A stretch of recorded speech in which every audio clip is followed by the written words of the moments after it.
Welcome back to the Rewind. It is your host, Spencer Tracy. It is good to be back here for episode 27, I believe. And it's going to be fun. It's just going to be me. So this is a little bit of a change here, but it's going to be a really fun one. I'm super excited about this. I did a ton of research in preparation for this. And we're going to talk a little about the college football playoff, which just dropped its rankings for the 12-team playoff format, which has gotten a lot of heat, as it does pretty much every year. So I'm not super surprised by people being upset about this. I know a couple Notre Dame fans and some fans of other teams that they were high on that didn't get in. So it's a little bit more of a louder frustration this season.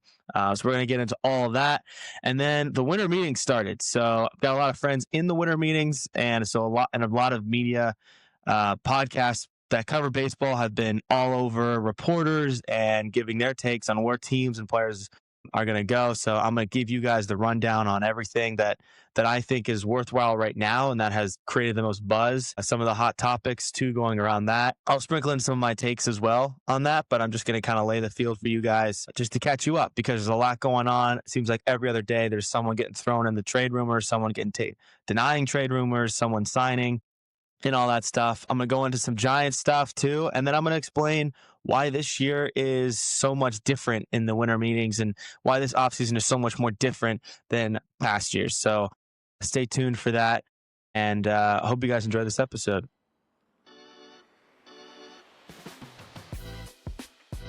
All right, let's get to it. I want to say if my eyes kind of bugger off a little bit here, it's because I left my computer in Cincinnati. I went back to my alma mater, Xavier University, to go check out the Xavier UC crosstown shootout. Xavier ended up taking the win, as they always do. They haven't lost to UC at Cintas Center since 2001. I wasn't even born then. But being the genius I am, I left my computer in my good friend Michael Daly's apartment, so he's gonna mail it back to me. So right now I'm using my mom's iPad. Shout out to Jessica Rose. But anyways, we're still gonna make it work. We still got our setup here, so we're still in a good spot. So let's get into the college football playoff. Teams with a bye. We're gonna have Indiana, who just won the Big Ten, and Kurt Cignetti over there has really taken Indiana by storm. For those who are unaware, Indiana was a total nothing program. They were like 5 wins, maybe get bowl eligible, but kind of a pushover program, maybe even worse than that. Might be hyping them up a little bit too much. They hired former JMU head coach to coach their program. They made it to the football playoff, and they got spanked by Notre Dame, and were eliminated. And then they added some guys to the portal and recruited some guys, and now the number one team in the country after beating the previous number one team in the country, Ohio State. So they're making some splashes. They also beat Oregon on the road. So they're legit. We got to start thinking about Indiana as a legit program going forward. They're number one at undefeated as well. Ohio State, who lost the Big Ten 13-10. Some would argue that they should have won that game. They lost by 13. Their kicker missed a chip shot, some people would say. I believe it was within 30 yards. But anyways, he badly hooked it. And they ended up losing that game by 3 points. That would have tied the game. Indiana still would have had over 2.5 minutes to go down and go win the game. But, who knows? They only put up 13 points that game. That's a really good defense in Ohio State. So who knows where that would have gone. But anyways, you got Indiana, Ohio State, Georgia at the 3, who just blew out Alabama in the SEC championship game. Texas Tech blew out BYU, knocking them out of the college football playoff in the Big 12. Oregon's at the 5. They're going to host JMU. The winner of that game will play Texas Tech at 4. Then you've got at the 6th spot is Ole Miss without their head coach, who just left, Lane Kiffin. Shibble and I talked about that briefly on the last episode. They will play number 11 Tulane, who snuck in. The winner of that game will play number 3 Georgia. Number 7, Texas A&M will play number 10, Miami. We'll get into that. That's a head scratcher of a pick. Winner of that game will go and play Ohio State. And then finally, Alabama will play Oklahoma. Oklahoma's the 8th seed. Alabama's the 9th seed. Winner of that game will play Indiana. Remember, the first round, the higher seeds will host in the first round. So number 5, Oregon versus number 12, James Madison. Oregon will host in Eugene. And then same goes for Ole Miss hosting Tulane. Ole Miss is the 6th seed. Tulane's the 11th seed. So Ole Miss will host there. Second round, then we get into neutral site, which is usually at some NFL stadium, whatever. And then we keep going from there. So let's get into who made it, who didn't make it, right? So you can only have 12 teams in. I'm not going to speak too much on this because I'm not as big of a nerd about this as other people are. I have my nerdiness kind of goes on to the second segment of the sport, but I feel like it would be wrong if I didn't cover this. So if you win your Power 4 conference, Big 10 or Power 4, it used to be Pac-12, but Power 5, but now it's not. SEC, Big 10, Big 12, then you get in, right? And then if you're in a mid-major conference like the American Sun Belt and you win that and you're within the top 25 and you're ranked, you get an automatic bid as well.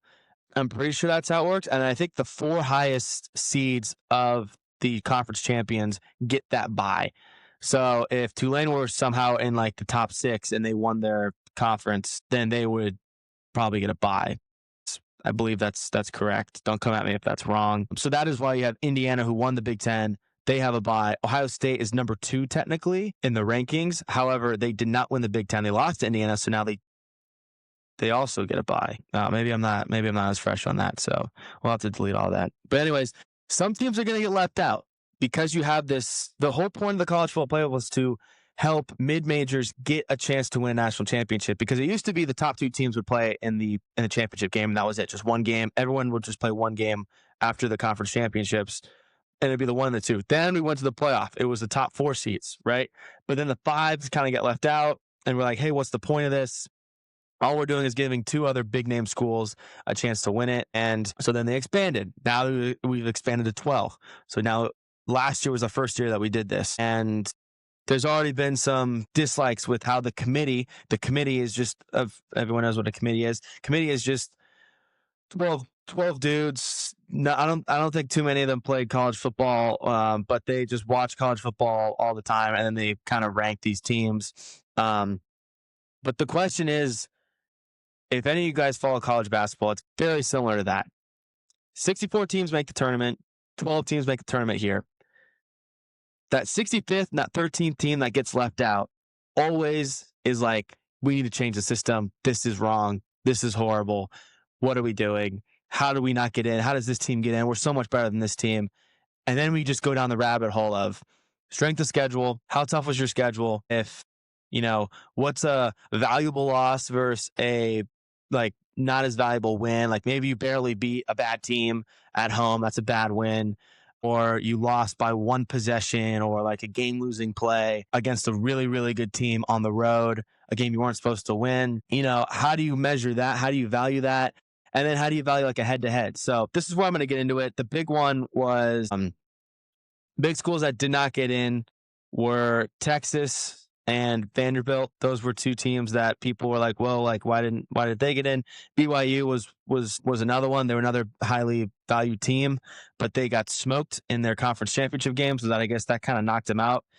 Kind of makes sense to me. Texas, people didn't want Texas in because they were just the hype train, right? Everyone was like, oh, Arch Manning, he's the next freshman coming in. This team was just a play away from getting into the semifinals against Ohio State, or maybe I think it was the finals. Again, not as sharp in college football, but I'm just trying to relay what's going on.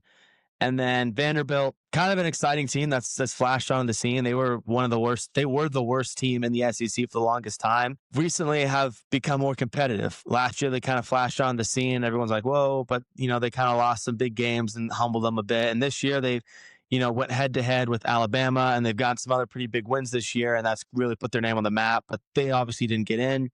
The big one was Alabama got in after getting smoked by Georgia, who they had beat previously on the road at Georgia. Barely got by an Auburn team.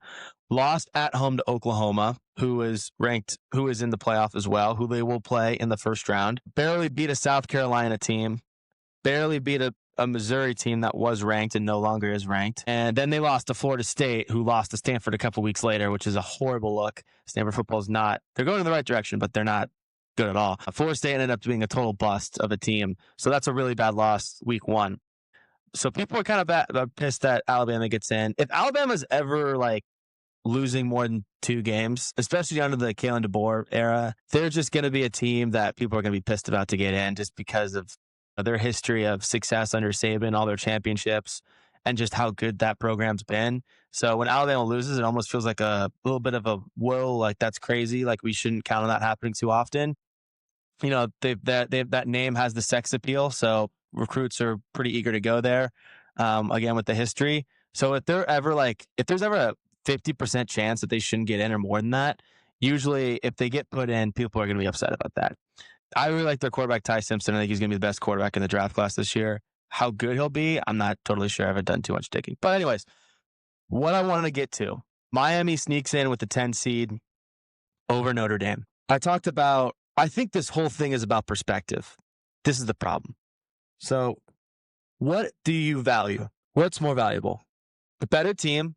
Should we just say, who are the best teams? Let's just put the best teams in. Then you can argue, okay, then what's the point of like head to head? So if team A beats team B, but like at the end of the year, we believe team B is a better team than team A, do we just put team B in, even though team A literally beat team B? Like, what's the point of head to head?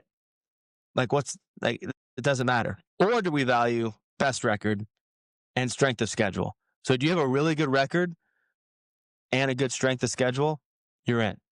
Do you have a really good record and not a good strength of schedule? Now it gets a little murky. And then how much do we value head to head? Going back to that. So that's where this is really focused on. I think this is the biggest flaw in the college football playoff. We don't know how to value teams. Basketball has this method of the quad 1, quad 2, quad 3, quad 4 wins, which puts all these teams into like how good you are. Quad 1 is like T-right, like really, really good teams. If you lose against those teams, those are the teams you want to lose to. And if you can beat them, even better. Quad 2, you probably want to stack that up a little bit. You don't play as many quad 1 teams. Quad 3, quad 4, you don't want to lose to those teams. You want to blow those teams out. But you don't want to play those teams too many times because then your strength of schedule goes down. So that's where this kind of snowballs and this gets a little out of hand. What do you value? How does the committee value? If you ask 50 people, even if you ask 10 people, you're going to get, I believe, 8 different answers. Some people are going to say, oh, we got to value head to head. If you're head to head, you should win. That's why Miami should go in. Miami beat Notre Dame week 1 by 3 points at Miami. But what about the better team? I believe ND's the better team. I think ND should get in. We want the best teams to compete for the national championship game. Plus, we got Jeremiah Love, who should probably be the Heisman winner, running back. So that's my biggest ick with this committee. What's the criteria to get in the college football playoff? I don't know what it is. And then you throw in the whole, should we penalize a team for losing the conference championship game? That's probably why Alabama got in, right? Because only 2 teams in each conference play a college football or a conference championship game. So if you're a really good team, but you're the 3rd team in your conference and you don't play a conference championship game and one of the other teams in the conference championship game loses and that gives them the 3rd loss, like Bama, do they just get kicked out for being a really good team, being a top 2 team in their conference because they lost that game? And now the 3rd team, who they were better than, gets to go in because they didn't play in that game? Like, how does that work exactly? So there's some icks there. There are totally some icks there. Let's go back to the Miami Notre Dame debate. So I'll let you guys make up your minds here. Pretty much the same strength of schedule from what I saw. I think Miami was 13, Notre Dame was 12. So Notre Dame technically had a harder strength of schedule. Like, okay, give it to Notre Dame. Miami beat Notre Dame 24-27. Very first week of the game. Notre Dame over Notre Dame's strength of schedule. Notre Dame's losses over Miami's losses. Notre Dame lost to a really good Miami team because they're in the college football playoff, and a really good Texas A&M team. They played A&M at home. And they lost that game. A&M is the top team in the country. They've only lost, I believe, 1 or 2 games. They've only lost 1 game. So 2 very good losses. Who have they beaten? Looking through the schedule, they play a bunch of nobodies except at home against USC, which I don't know, that Lincoln Riley team, I don't understand. And they played on the road against Pitt. At the time, Pitt was ranked 22, and they are no longer ranked. So they only beat 1 ranked team, which was a 3-loss USC team that is now ranked 16th. But what about Miami? Now, hold on. Before I go to Miami, Michael Daly made a point. You would just beat Syracuse 70-0. I don't really care. You beat a crappy Syracuse team. This Syracuse team won 3 games. You beat a bad Navy team. You beat a bad Boston College team, bad NC State team. You did pull out Boise, who won their conference. I'll give you a nod on that. That was at home. You beat a terrible Arkansas team. You beat a bad Stanford team. You didn't even cover the spread there. So I don't. The schedule isn't as appealing. Whereas for Miami, also blew out Pitt on the road. I guess you kind of cross that out. A bad Virginia Tech team that fired their head coach. Another bad NC State team. Another bad Syracuse team. Bad Stanford team. A bad Florida State team. Bad Florida team. Bethune. So who are their big time wins? Notre Dame. That's kind of their big time win right there. And Pitt, I guess, who's ranked, who I kind of discredited Notre Dame for beating. So I'll do the same thing here. Who are their losses? Notre Dame probably has more attractive losses. Miami lost on the road to SMU, who was a 3-loss team just outside the rank, but they were a college football team last year. Who cares about last year? They lost on the road in overtime. Competitive loss. They lost at home to Louisville. That was a terrible game for Miami. They played like crap that game. Even though they only lost by 3 points, they probably should have lost by a lot more. So they've got their losses aren't as forgiving as Notre Dame's. So where does that leave with my final verdict? I think if they play again, I think Notre Dame wins. I think Notre Dame's a better team. I really want to see Notre Dame compete for a national championship as they were the runner-up last year. And they have a better quarterback. But at the same time, you lost to Miami, and there's not too much separating, I believe. I don't care that you beat Syracuse by 70-7. I don't care about that. I don't care that you just beat up on bad teams. You're not going to play bad teams in the college football playoff. It's frustrating how it works with Tulane and JMU making it in. Like, I would much rather see Notre Dame, but that's the new format rules. That's a whole other conversation, really. I guess I side with Miami because I value head to head. I think that matters. I think that's otherwise it doesn't. When we play these big games, Georgia, Alabama, it's like, oh, big conference championship implications, big college football playoff implications. But if we're not going to value that head to head, who cares? It's just about how you finish the last 5 games of the season. Who cares what you do up to that? If you lose 1 or 2 games, if you can go on a 5-0 run against some good teams, then we're going to value that. I don't think that's how it should be played. Otherwise, the first 6 weeks of college football are going to be boring because teams are just going to stack up bad teams. And you're going to get more Georgia versus Bethune games. And that's lame in my opinion. So that's my take. Comment down below what you guys think your take is. Am I wrong for thinking this? Did I miss anything? And what are your guys' thoughts on that? Should another team have gotten in instead of Notre Dame and Miami? So be sure to give your take on that. Let's get into the MLB offseason. But first, let's take a quick break. All right.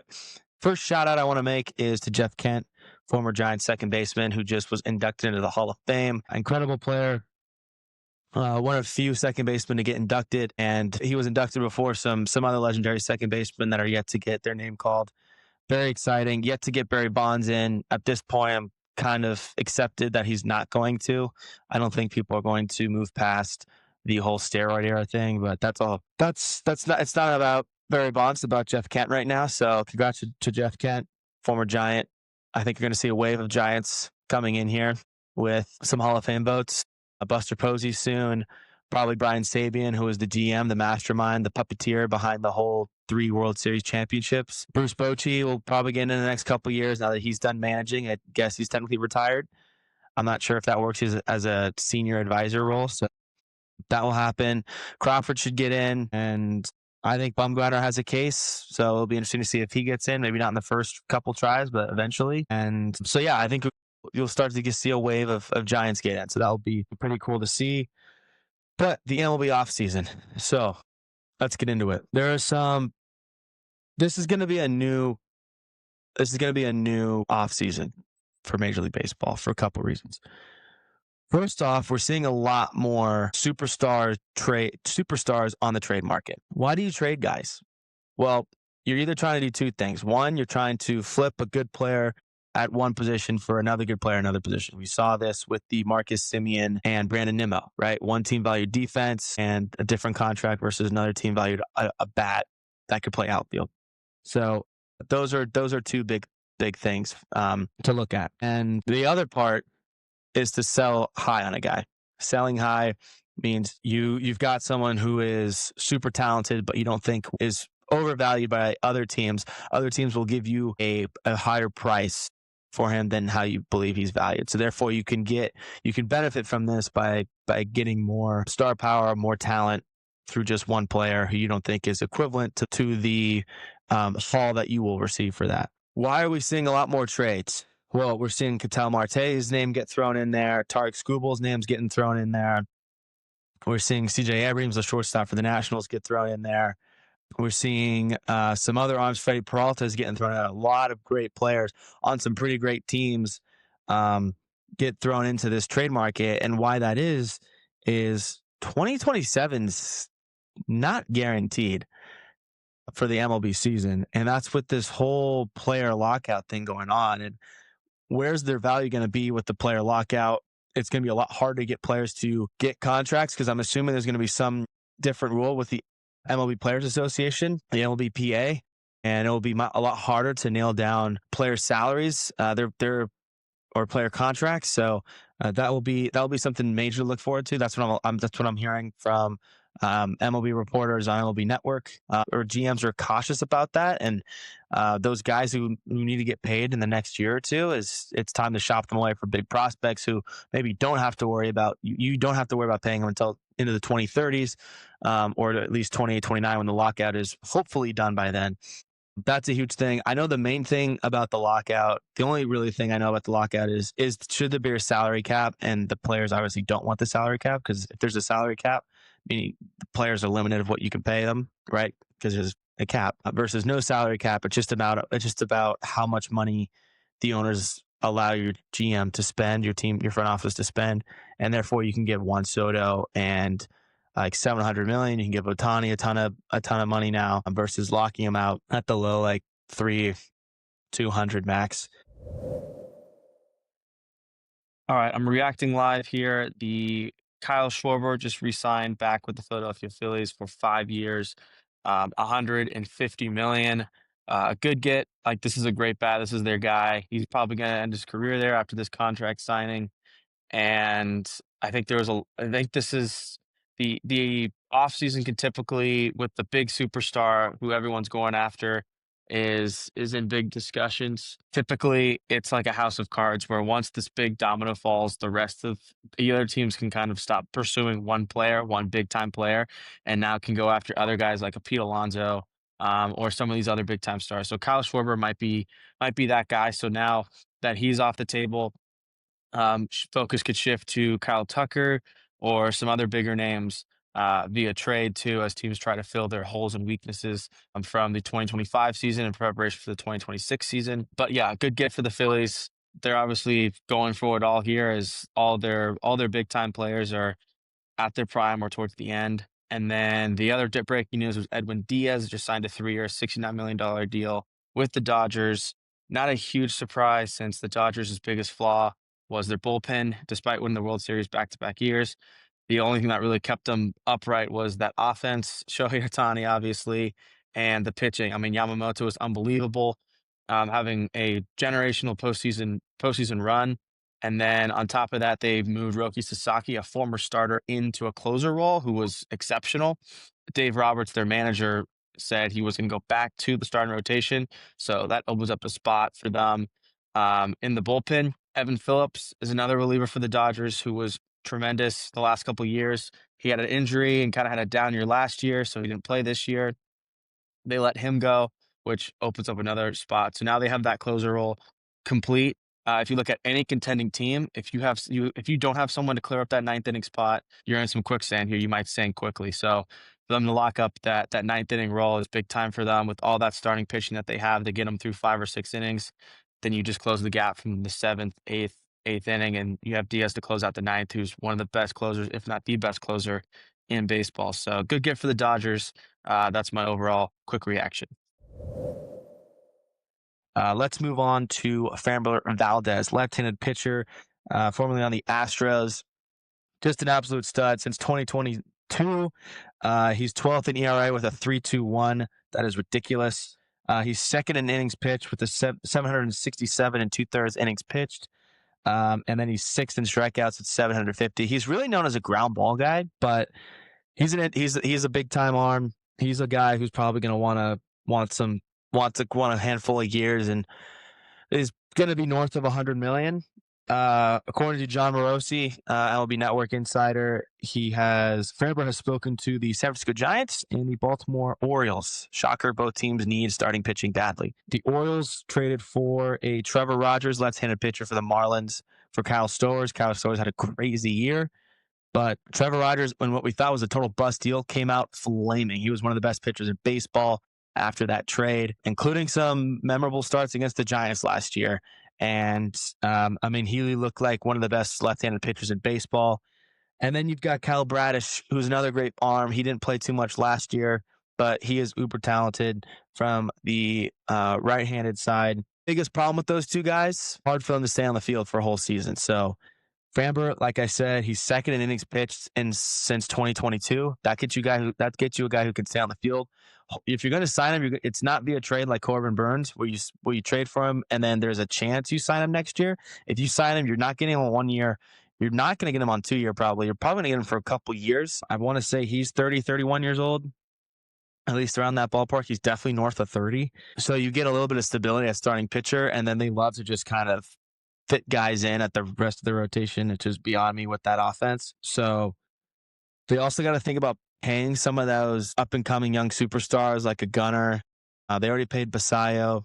Maybe that means they move Rutschman. I'm not sure. But they got some things to think about there. So I think that's a good fit for them. They have some Cade Pop. They just traded Rodriguez, so they got rid of their ace, so to speak, who didn't even play last year due to injury. So that would be a really good get for them. For the San Francisco Giants, they're looking for pitching, right? They lost Verlander, who I know wasn't like the big arm, but he played a pivotal role down the stretch last year. Webb's your guy. You already know that. Webb's your guy. He's a guy you can rely on to pitch 200 plus innings each season.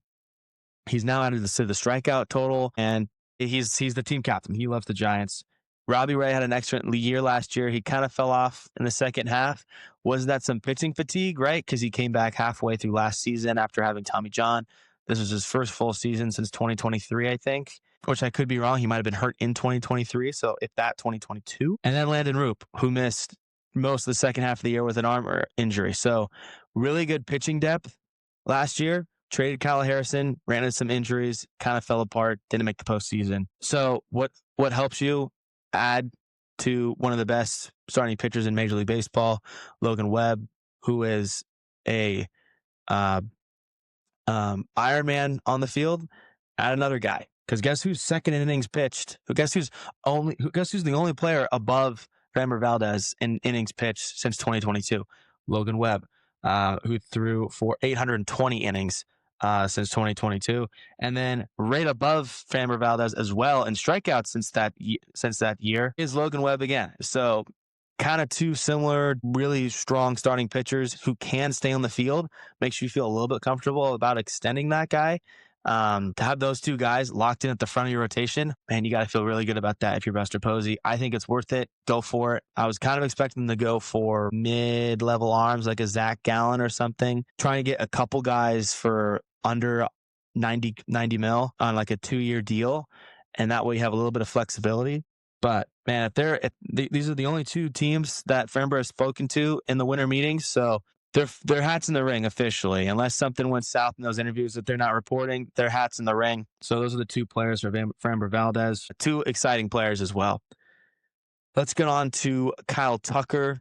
And then we'll kind of talk some trade scenarios, and then we'll get into the San Francisco Giants and what I think about that in Tark's Google. So Kyle Tucker, this is the big name. People, the Cubs last offseason, he was a trade target. The Cubs went and traded for him for Cam Smith, their top prospect or their first round pick that year. He ended up having a great year, but Kyle Tucker had an awesome first half. He was in 280, 17 bombs, and just under 360 at bats. Second half, different story. Cubs were looking like the World Series favorite, but they got hurt and they paid the price for it. Kyle Tucker couldn't really stay on the field. He had over 200 less at-bats in the second half of the season, 12 less home runs, and he only hit 31 as opposed to 280. So the power was down, the offensive production was down, and the defense was the same, if not worse. So there's a little bit of that nervousness about giving him a long-term deal for someone who seems really vulnerable to getting hurt and then being able to recover from that injury, as he really struggled last year after getting hurt. So the guy that we expected to be a long-term $400 million figure like Vladimir Guerrero got for the Toronto Blue Jays last year, looking, according to Buster Olney, from what he's hearing, another ESPN MLB insider, it's looking like it's going to be maybe 2 or 3. So still a pretty penny, but the value, I think some teams are getting a little bit nervous. But if a lot of teams are kind of shaky and the value's coming down a bit, leaves the door open for some other teams. Do not think the Giants are one of those guys. So if you're a Giants fan, I would start nailing the coffin in for that idea. We've seen Toronto get aggressive already. They went and traded for Andres Jimenez. They went and got Shane Bieber last year at the trade deadline. You've already seen them add to their bullpen, and they're losing Bo Bichette. So they're losing some talent. They also signed Dylan Cease. Some would say they overpaid Dylan Cease. That was a big-time contract. It's a big-time investment, but Dylan Cease is right up there in a lot of those pitching categories with Framber Valdez and Logan Webb that I just talked about. So a valuable arm that they're kind of betting into. This team was inches away from winning the World Series. They were not that close, and they played against a really good Dodger team. I would say that the Dodgers played a horrible World Series, and they still pulled it off. That shows how good they are, but that's a really good team. Let's not forget about that. That's a really good team, and they made it to the World Series without having the hits leader, Bo Bichette, who hit over 300 again and again and again until he got the World Series. So this team can play without Bo Bichette. Let's not forget that. Very, very talented player. So I say, why not? Go for it. Go get Kyle Tucker, throw him in the corner outfield spot. I don't know if you can bank on George Springer having another 300 or 900 OPS with a 300 average and hitting 25 plus bombs a year. So I'm not sure if you can gamble on that. Hey, if you can get that bat in Toronto, I love that signing for them. I think they would be really smart to go all in on him. The other team I have written down is Philadelphia. I'm hearing Philadelphia is also in on this. Again, this is all reported from MLB Network. This is not my reporting. But the Phillies, if you're going to lose out on Schwarber, who looks like they kind of are, add Kyle Tucker. Right now, your only outfielders are, you're losing Bader, so your outfielders are Brandon Marsh and Nick Castellanos. Throw Kyle Tucker in left field there. You can move Marsh, who you like defensively. I know they're not super high on his bat, but you like him defensively. Tucker can play a good outfield. And then Castellanos, not a great outfielder. Plus, if you lose Schwarber and you trade him with Kyle Schwarber, you get a better defender in the outfield, as I just mentioned. And you open up that DH spot, which opens up a major avenue. Maybe move Bohm to the DH, sign Bregman, like my boy Michael Caseman mentioned a couple episodes ago. Now you're kind of clicking a little bit. But Philly needs to start winning now because their ace, Zach Wheeler, who's one of the best pitchers, if not the best pitcher in baseball, probably the second best right-handed pitcher in baseball. He said that once his contract is over, which I believe is a year or two, he's going to retire. But he does have this blood clot thing that ended his season last year that I don't know what the timetable is on that. But that's a whole other story. So their other prospect is Justin Crawford, who's the number 4 prospect in their organization. I'm not sure his ETA, but if that's the guy you want to rely on to be a starting outfielder when you're making a World Series push, I would rather just throw it back at Kyle Tucker, who seems very much in their reach. You only have Harper for so much longer, Trey Turner for so much longer. That contract's getting deeper. The deeper you get into that contract, that price isn't getting any less. So you're paying him a pretty penny, and he's getting older, and that's limiting where his skill set is. Like Trey Turner is a athletic guy who thrives on his athleticism. So if I'm Philly, I'm being aggressive here as well. The New York Mets are just kind of empty at outfield, right? You just got rid of Nimmo, so you open up a space for him. You got Soto locked in, right? I know that. So maybe you add another lefty bat protecting Soto. Soto's a guy who walks a lot. If you can hit Tucker behind him, Tucker's a guy who, if given the opportunity, he'll knock in 100. He'll knock in 120 plus guys in a season. He's ridiculous. Plus, you add some defense there.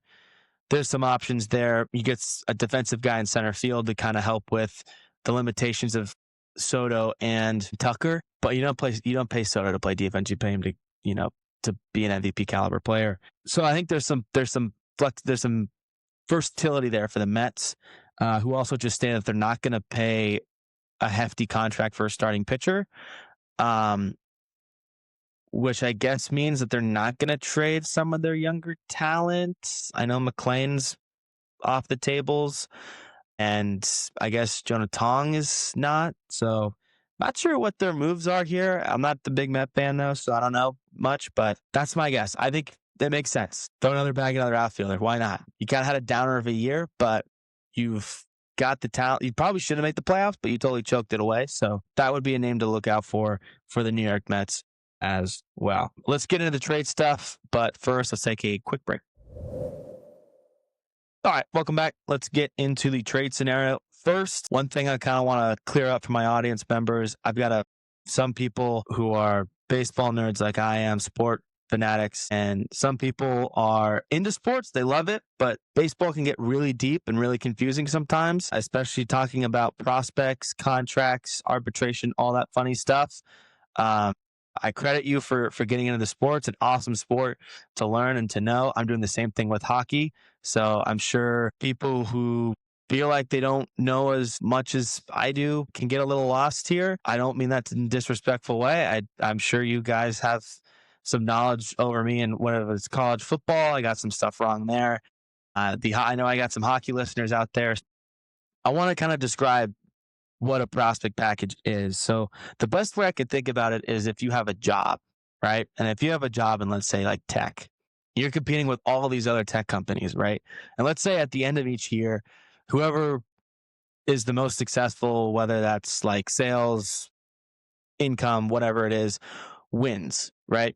So if you're a tech company who's looking really good and you have a chance to win this tech race, right? You got a ton of great engineers, you got some salespeople, marketing, you got really good people. You're a little weak on, let's say, sales. You're a little weak on sales, but you got some really good intern engineers. Those are going to be your prospects, right? Your interns. They're not going to help you win, right? Because you already have some good engineers, and the interns, they're not really, no, they're good, they're promising, but they're not helping you win because you're vulnerable in the sales department.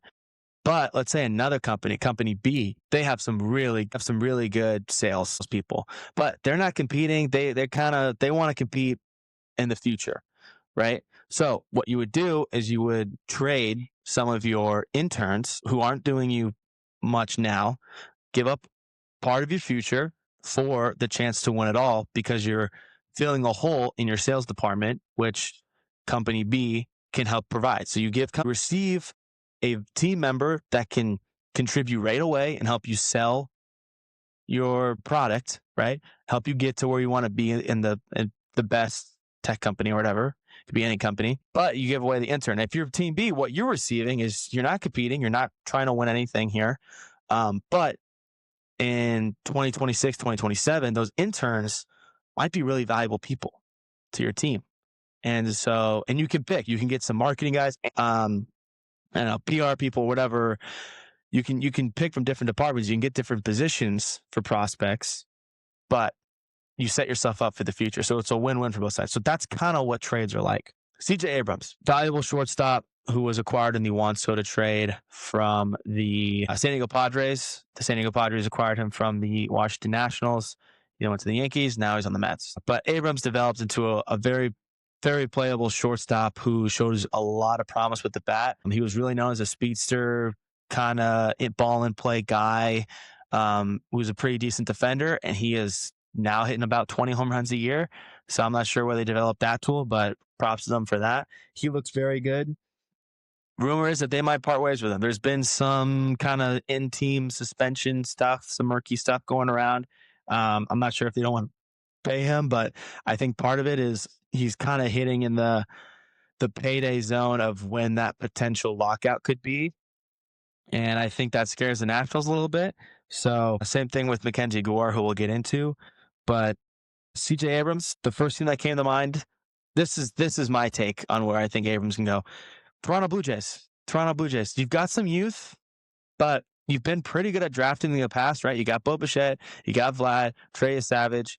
You've had some other promising younger players. I think you're smart in strategic moves, right? You've already shown that you want to go win. You got Dylan Cease. Again, Trey Savage, you got some youth there. Go give up some of your prospects and maybe a MLB ready player, whoever that may be. and go get CJ Abrams, right? Because you lose out on Bo Bichette, who now you don't have to pay that position, but you still get a young, talented player that you can implement right away and you can pay in a couple years. So you don't have too much of a future, but your youth on your active roster that has proven it can play at the major league level, that can buy you some time for prospect wise. Trey Savage, who's going to go into his rookie year, was awesome in the World Series. CJ Abrams is young. You already played Vlad. He's still relatively young. So you've got some youth guys here. So it's not like you're super old and you're in 3 years, you're just going to have to tank really badly because you have bad contracts and no prospects. You're not all in, but you're playing aggressive. You're throwing some chip. You keep calling everyone else who's making moves here. So I think that would be a great move, especially since you're losing Bichette. Plus, for now, you get a cheaper option. But it does put a little bit of pressure on your international prospects, the future international prospects you sign. You need those guys to develop, and then the future draft picks that you get as well. So it puts a little bit of pressure on you. But I think, again, the Blue Jays, it would be worth it because you're so close to that World Series. You just played Vlad. Go for it. Mackenzie Gore, left-handed pitcher for the Washington Nationals again. This guy flew onto the scene. I mean, he was looked like he was going to break strikeout records the first couple months of the year. He was awesome on the bump. And then he completely crapped the bed, and that ERA skyrocketed above 3. And it was a little, again, landing in that same zone, another player in that Juan Soto trade from the Padres. So now he's in that murky area where he might be traded during the lockout. So, team that needs him. I know the Giants are in this discussion. I'm not sure what prospects we'd give up for him. Our prospects aren't that great, other than Eldridge, who I think is a little too valuable for that. So I don't love that. But Baltimore could totally do it. I think they have the perfect amount of prospects in the capital to trade for Mackenzie Gore. And they need starting pitching. Like I mentioned, they're already on the table for Framber. If you strike out with Framber, go make the trade for Mackenzie Gore. See what happens there. So I think that's a good target for the Baltimore Orioles. All right, let's get into my Giants bias here. I'll give you my thinking for the Giants offseason. I already told you that they're in on Framber. Let's look at starting pitching. The Giants need starting pitching. One name that keeps getting floated around. Shout out my boy Rami Ishmael. Him and I have been talking a lot of Giants baseball recently. He's big on Joe Ryan, who is a 29-year-old Twins pitcher who has just excelled the last 2 years. He looks unbelievable. He's got one of the best fastballs in the game. And he's a strikeout guy. He's got a couple years left to control. 2 years left to control before he is a threat to leave free agency. So you've got like 2 years to figure out that contract. He's a 6.3 WAR, which is wins above replacement. Basically, all that's telling you is if you didn't play him and you played the backup, what's the win total difference versus if he played or not. So if you playing Joe Ryan over his backup gets you 6 more wins based off his performance. His is over the last 2 years. He's got a 3.5 ERA, 10 strikeouts per 9 to just 1 walk per 9. High strikeout guy, doesn't walk a lot of guys. Buster Posey loves that. What it's going to cost you? Probably Bryce Eldridge. I'm going to be honest. Eldridge, a Wisenhunt, maybe a hell of a Ramos, I think would be a little bit more in the same territory, which would make sense because I like them to go get like a Harrison Bader, a better defender out there in center. Young Hooley isn't really cutting it for me. Move him to a corner. But staying on Joe Ryan, I think that would be the penny you have to pay for him is probably give up some of your prospects, which that farm system's horrible. I'll get into that to a bit. But yeah, it might have to be via Eldridge trade. And then that takes me on to Bryce Eldridge. Do you trade Bryce Eldridge? This was a top 20 prospect. The first time we've had a top 20 prospect in a long time. Maybe Marco Luciano crossed that threshold. But this guy seems like to be the guy. I mean, seemed like he was going to be the future. He was going to make an impact in Giants baseball history and be one of these prospects that we called up because we really have been striking out on those guys as of recent. I think Logan Webb was the best recent guy to come out of our system. Heliot Ramos is right behind him. I mean, you go around the team and all these guys are signings or all these guys are signings or trade. Devers, Chapman, Damas, Young-Hoo Lee, all these guys are via trade.